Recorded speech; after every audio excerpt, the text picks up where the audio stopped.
Buffalo, New York, 1901. At the Pan American Exposition in Buffalo's Temple of Music, Leon Czolgosz sat in waiting. His pistol concealed with a handkerchief, he slowly approached William McKinley, the 25th President of the United States. As McKinley went for a handshake, the assassin made his move, slapping his hand away and releasing 2 gunshots into the president's midsection. McKinley would suffer for 8 days before an infection would end his life, instating Vice President Theodore Roosevelt as top dog. Czolgosz was quickly taken into custody, but his legacy changed America forever. Although his name is seldom remembered, Leon Czolgosz should be in the AP U.S. History Hall of Fame because of the butterfly effect of his assassination and the political impact he brought upon America. Czolgosz was born in the best town in America, Detroit, Michigan, in 1873. One of 8 children, his parents were Polish immigrants, and he was the first to be born in the United States. His family was Catholic, and his parents spent a lot of time making those ideals stick in young Leon's brain.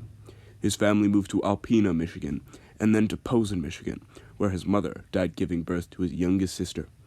In 1889, they went to Natrona, Pennsylvania, where Czolgosz got a job at a glass factory. When Leon was 17, the family moved to the second best town in America, Cleveland, Ohio, where he got a job at a milling company. After the Panic of 1893, Czolgosz went on strike and found little comfort in the Catholic Church he had grown up with, and after several fights with his stepmother and father, Czolgosz soon became interested in anarchism. Czolgosz became a recluse.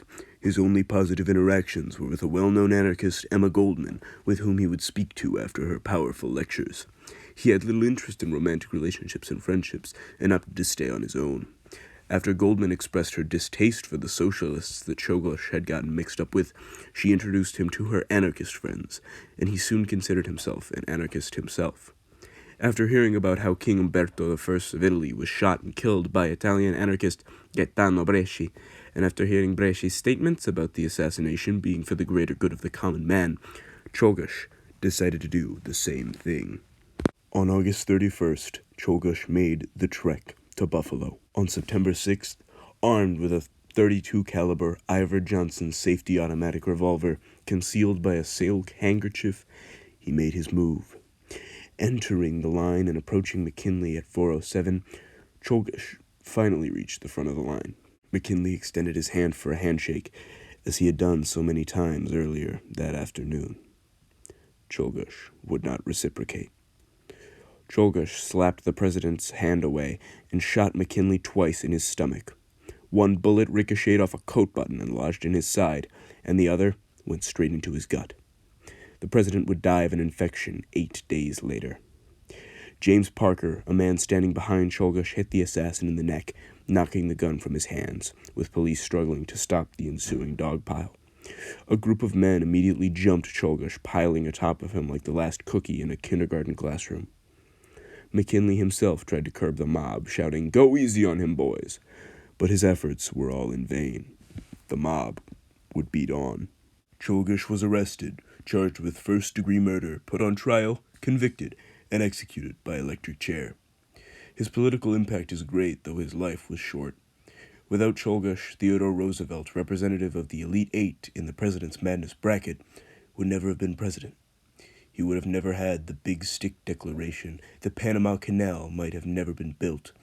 Obama could have been on Mount Rushmore, or worse, Mount Rushmore would have never existed, making South Dakota somehow even less relevant.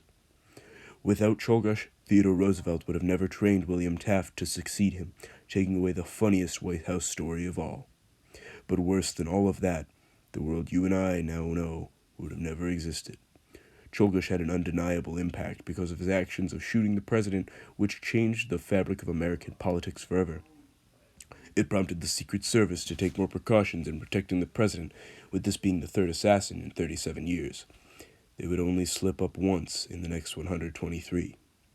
McKinley's subsequent infection after the gunshots prompted more awareness around sanitation. His effects on the anarchist movement probably hindered their progress. Without Czolgosz, there would not have been a slow shift of Republican ideals to conservative territory that Theodore Roosevelt brought about. Without Czolgosz, Trump's views could ally Democrat and Biden's Republican. Theodore Roosevelt's presidency had such a large impact on American history, and he only could have done it with the help of Leon Czolgosz. And that is why I think Leon Czolgosz should be in the Advanced Placement United States History Hall of Fame. Thank you for your time.